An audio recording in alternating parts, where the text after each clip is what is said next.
I would have rather the Braves gotten blown out than to lose the way they lost to the Dodgers last night. Let's talk about it.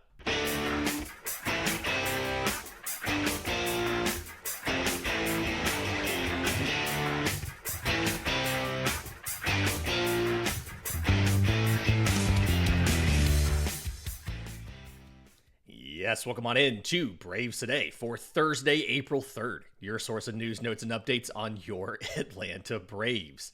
I'm your host, Lindsay Crosby. You can follow me on X and Blue Sky at Crosby Baseball. You can follow the show on X at Braves_today.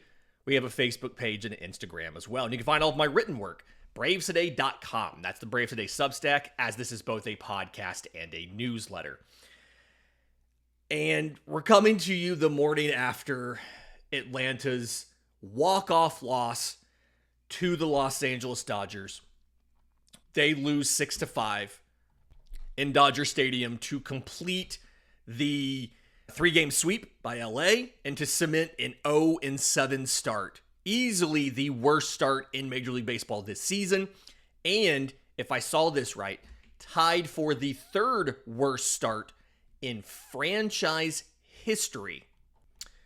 1988, they were 0-10 to start the year. 2016 and 1919, they were 0-9. And then 1980 in this year, they're 0-7.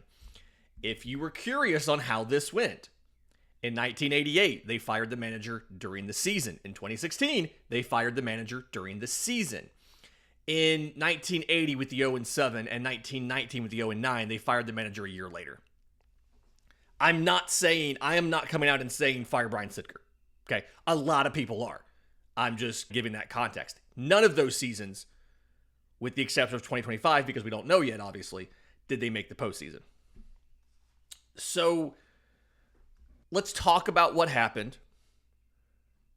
Right? Let's get out the story of the game here. And then let's talk about what comes next. Okay? Because despite I'm laughing every time I start to say this. Two things can be true at once. That was a disheartening loss by Atlanta. They still weren't that good in that game.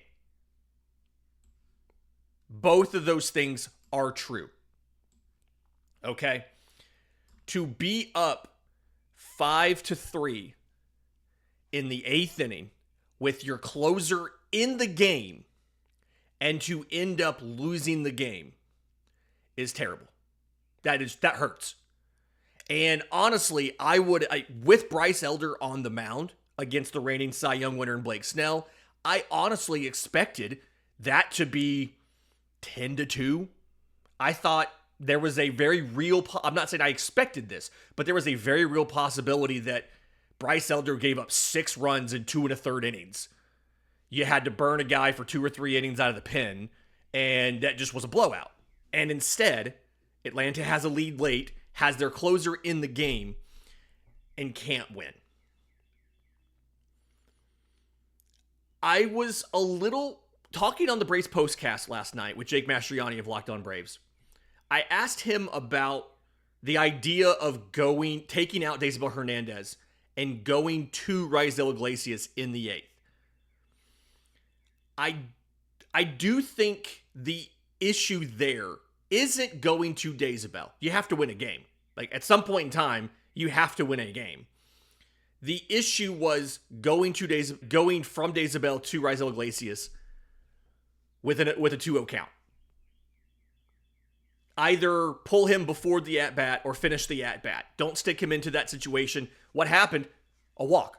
Like, he's down 2-0 to Will Smith. He ends up walking Will Smith and then turns around and gives up the 2 RBI hit to Max Muncy. We'll get to Max Muncy in a few minutes.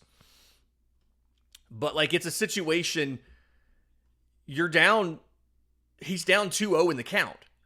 He throws a ball, a strike, a ball, runners on base. Everything was up. Everything was, like, not where it needed to be. Change-up up and in, actually. And that's an issue we saw with Daisybel in this one, is outside of the Tommy Edman ground out, he left a lot of stuff a little farther up than he intended to. Every pitch to Max Muncy was middle third or higher. You get to the ninth inning, he gets Andy Pages to strike out swinging. He does get a changeup down and stuff like that, a couple pitches in the zone. And then Shohei Ohtani, he leaves a changeup belt high. It's outside. That's a good piece of hitting by Shohei Ohtani, but a belt high changeup. But that's not why Atlanta lost. Atlanta didn't lose because Raisel Iglesias was rusty after pitching in his second game in over a week. That's not why Atlanta lost. Atlanta lost because the veterans in the order were not able to do just basic kind of stuff in the sixth inning. Atlanta had a noble tiger. Those of you who aren't familiar with the acronym, no outs, bases loaded, ending with team incapable of getting easy run. They had the bases loaded and they had no outs in the sixth inning. And not only did they have that situation, they had their three best hitters come to the plate. Okay, Chadwick Tromp walked to lead off the sixth. Michael Harris, pinch hitting for Eli White, singles. Ozzie Albies, singles. Bases loaded, no outs. I do think there's a question here about, do you pinch run for Chadwick Tromp? Get somebody faster so you can make sure you get a run in. But Marcell Ozuna, fly out to Andy Pages. 270 feet. If you had a fast runner, you maybe could have sent him, but there's no way Tromp is scoring on that. He didn't even try. And even with a fast runner, I'm not sure. Pages has a decent arm. It's can be inaccurate at times. You may have risked it there. But either way, you don't get a run in there. Austin Riley called out on strikes. It was a borderline pitch, low in the zone. He didn't like the call. You go back and you look at it on StatCast. It's right there in the shadow. It can go either way. You gotta swing at that. Full count, you got to swing at that. You can't take that pitch. And then Matt Olson, they called it a flyout in the game feed, but he popped out. He popped out to shortstop. And that was the moment where Atlanta lost the game. And those people who are cynical right now, right, who are not believing in this team and haven't believed in this team for a week now, you probably said out loud or to a friend or whoever, this is the moment that the Braves are losing this game. And it turns out it was. Atlanta needed to score there and they didn't. Some of these guys after the game took a little bit of blame for some of those. Austin Riley, a little bit of accountability here, talking to the media last night, actually discussed and criticized himself in general, not that specific situation, not that strikeout. Quote, from a personal standpoint, it's honestly embarrassing what I displayed offensively. I've got a lot of work to do. It's embarrassing. From an offensive point, there's no excuses. And on the season, Austin Riley's 3 for 27. He struck out 11 times. He was 0 for 19 when he had that single in the fourth inning that gave Atlanta 2 on and 2 outs against Snell. Matt Olson grounded out to second base. And we saw a bunch of runs from Atlanta. They were all unearned. Like, the issue here is Max Muncy commits 2 throwing errors and gifts 5 unearned runs to the Braves. Now, to their credit, to Atlanta's credit, getting those guys on base, they did finally start to get some hits with runners in scoring position to bring those guys in. In the first 2 innings, the Braves were 4 for 8 with runners in scoring position. The rest of the game, they were 1 for 7. They did not score again after the second inning, despite having opportunities. And again, the 6th inning is the biggest thing of that. Bases loaded, no outs, nobody comes in. I want to talk about 2 things. I want to talk about the lineup shuffle and what Atlanta needs to do from a personnel perspective going forward. And then I want to talk about what this means for the season. We'll do both of those next, right here on Braves Today. But first, today's episode is brought to you by our friends at Chinook Seedery. These are the biggest, the best sunflower seeds on the market. I'm a big fan here. 8 different flavors, original, just a nice balance of saltiness and sweetness. Lemon pepper, jalapeno ranch, smokehouse barbecue, hatch chili, dill pickle, cinnamon toast, parmesan, and pepper. Tons of options for you. You can get a sampler pack to try all 8. When you figure out which ones you want and don't want, you can buy a case that's a variety pack, or you can build your own case. ChinookSeedery.com, promo code BRAVES for 10% off your first order and free shipping on orders over $40. Again, ChinookSeedery.com, promo code BRAVES. That's ChinookSeedery.com, promo code BRAVES.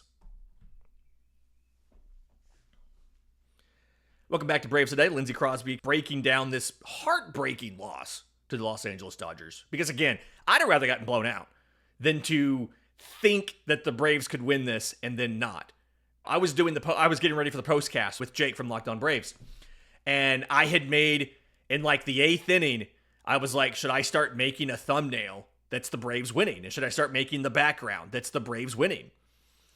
And I made a winning version, I made a losing version. And that's the first time I've really thought the Braves might win a game here. I might actually be able to make a winning version. And then, obviously, they didn't. Do not blame me for this. Is not my fault. But I want to talk about what Atlanta did differently yesterday, right? Because we saw a lineup shakeup. I alluded to it a second ago.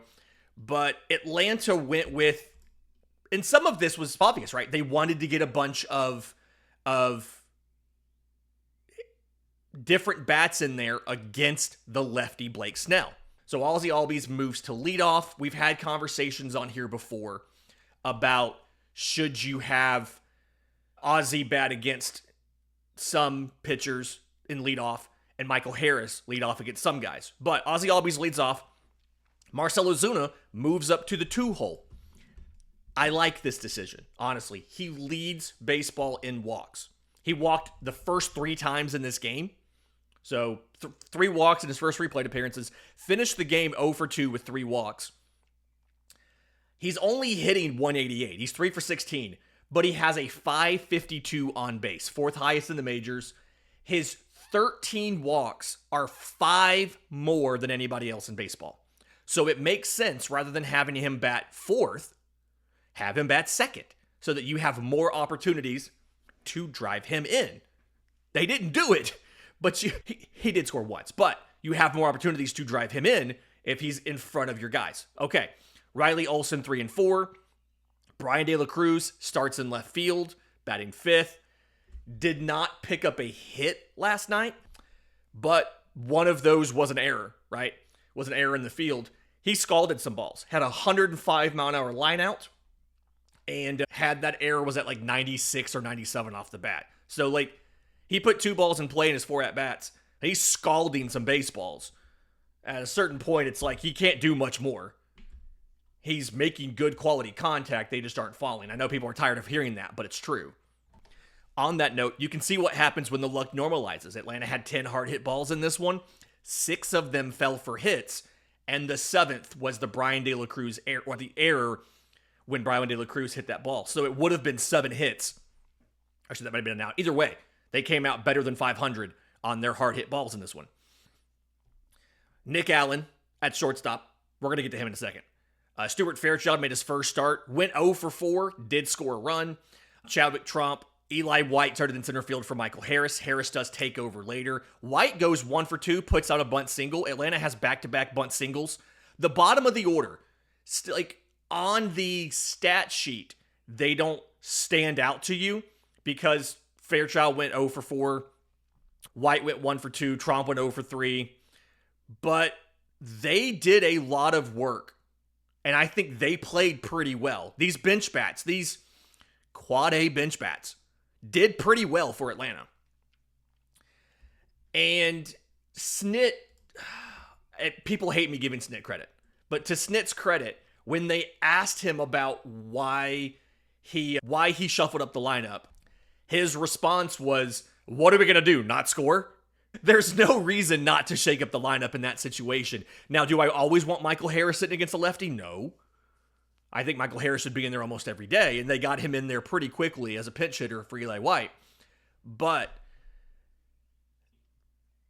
you shuffled the lineup a little bit, and you could see how you had 8 hits. You probably could have had 2 or 3 more because of the errors where they didn't count. Muncy had 2 throwing errors. You had a defensive error from Andy Pages in center field.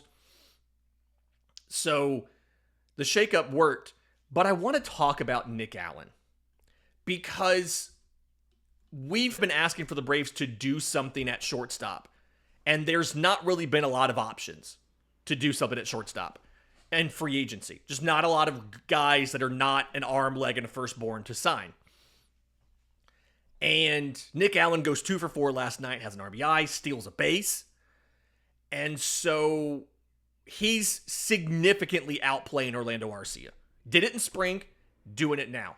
In spring, Arcia hit 135 with a 368 OPS. Meanwhile, Allen hit 359 in spring with an 883 OPS. They both got 43 plate appearances. So, it's a decent enough sample size. In the season, Allen is 4 for 11 with 2 steals, 819 OPS. Orlando Arcia is 2 for 13 with 2 singles and a 308 OPS in his 4 games. So, Nick Allen is outplaying Orlando Arcia. And Mark Bowman's been talking about this on Twitter a little bit. Nick Allen could possibly be considered your starting shortstop now. Here's some of the quotes Snit said before the game. Quote, and he's talking about Allen here. Quote, he's probably had some of our most consistent at-bats in the games he's played. He can steal a base. He's got great range at short. He can do a lot of things. So I just look at that too.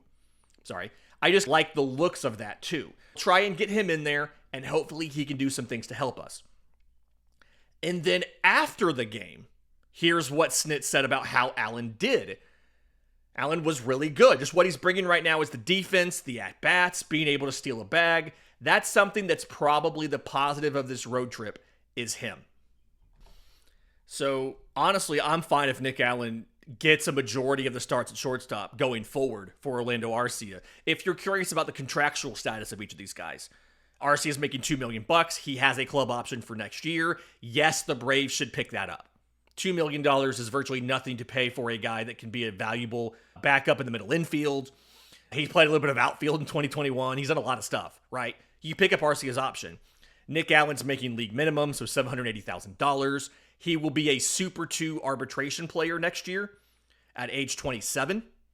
He will hit arbitration for the first time next year, but you have a couple years of arbitration for him before he would reach free agency.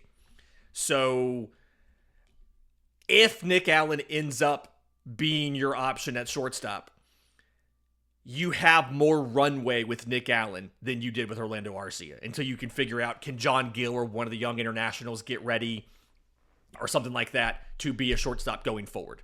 I do think shortstop's a position the organization needs to prioritize in their talent acquisition, right?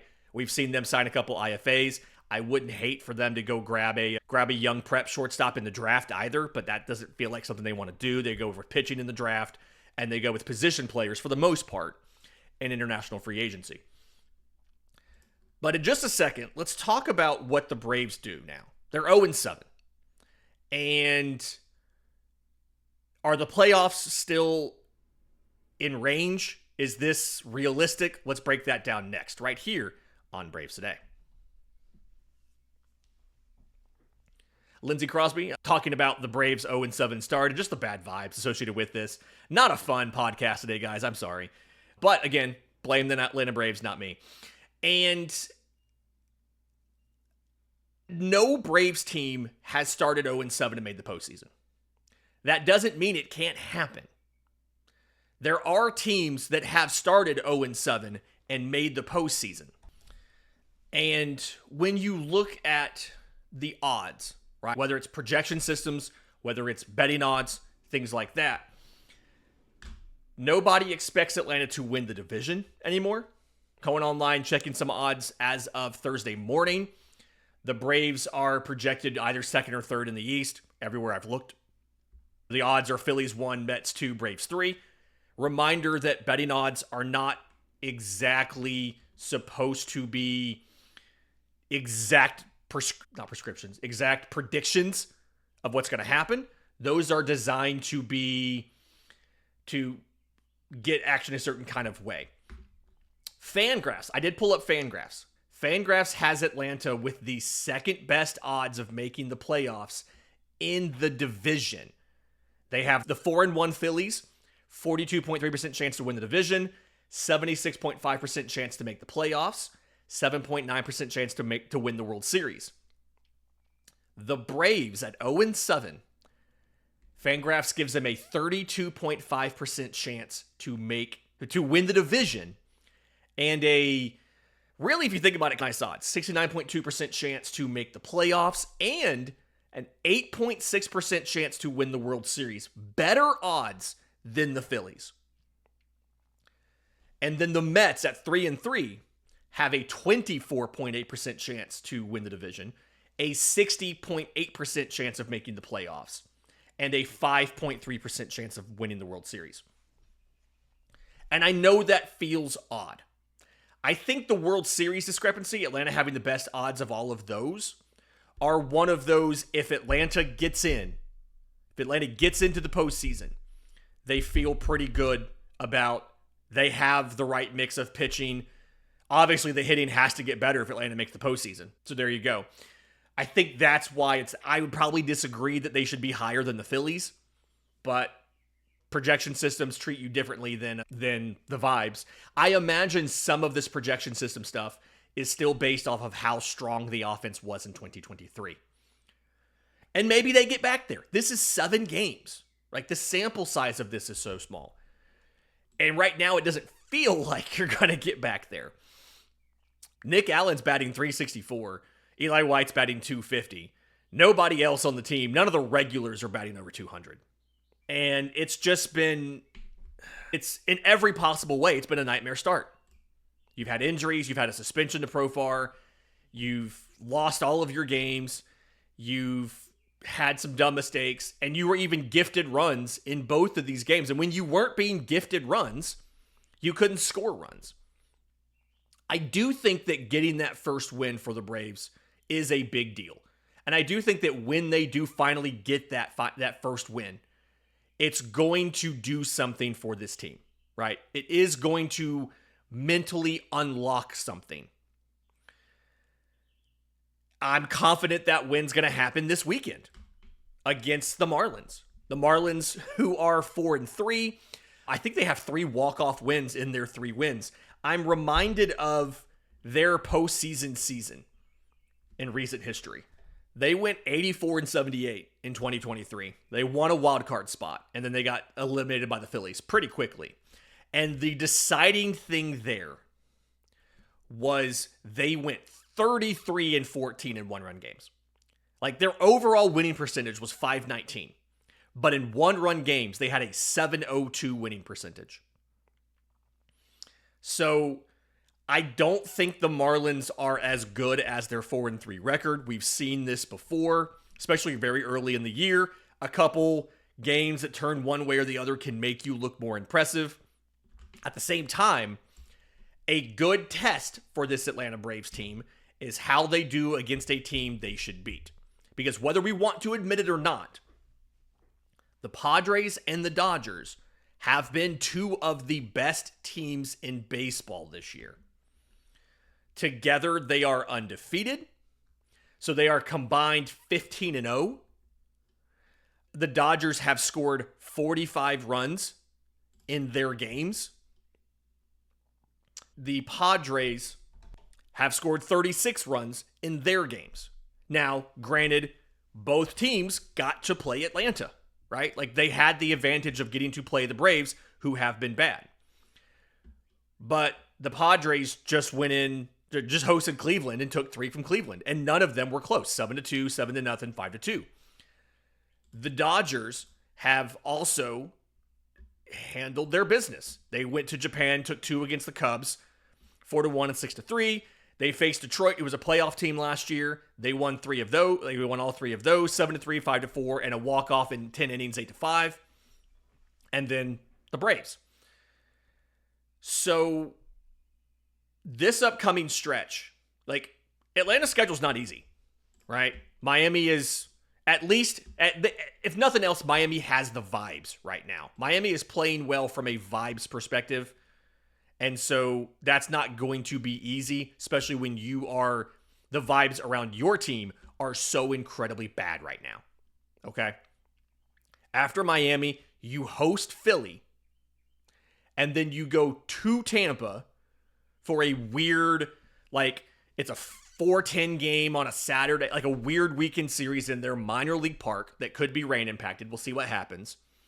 And then you go to Toronto before coming home for Minnesota and St. Louis.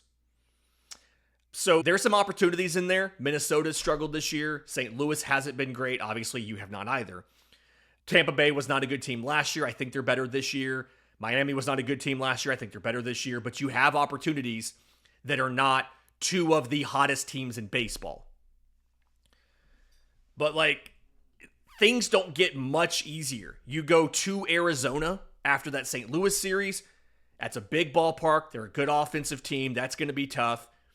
You go to Colorado. Anything can happen in Colorado. We saw that last year.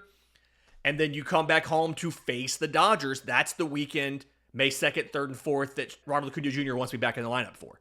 So, you've got a bunch of tough matchups here. And we'll see what happens for the Braves. I'm cautiously optimistic that if they can get back, they can get the monkey off their backs and go to somewhat of normal Braves baseball, that they can be in a position to at least make a run. I don't know if they're going to make the postseason. I don't know if if they do make the postseason, I don't know how far they'll go. But I do think they have the capability of making a run. You've gone 0-7 before. It's just never been to, back up. You've gone 0-7 in a season before. It's just in a season that you made the playoffs. It's just never been to start the season. And like I said the other day, everything is magnified when it's to start the season. If you have this 0-7 slump in June and you go from 10 games up to 3 games up or something, or if you play one of your rivals behind you, you go to 2 or 1 game up or whatever, we're concerned, but we're not thinking the season's over. But because you did it at the very beginning, the vibes are dreadful. And we will see what happens. I'm cautiously optimistic, but I do think the difference here and what has to happen that has not happened to date is your veterans at the top of the lineup have to be better. Matt Olson has to be better. Marcell Ozuna, outside of the walks, has to be better. Austin Riley has to be better. I'm going to throw Ozzy Albies in there. I think he's the only guy with multiple hits with runners in scoring position, but still, Ozzy Albies has to be better. Michael Harris, not even at the top of the lineup last night. Michael Harris has to be better.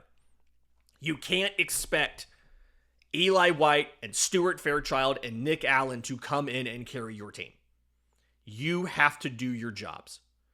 And until that happens, this team's not going to get into the win column.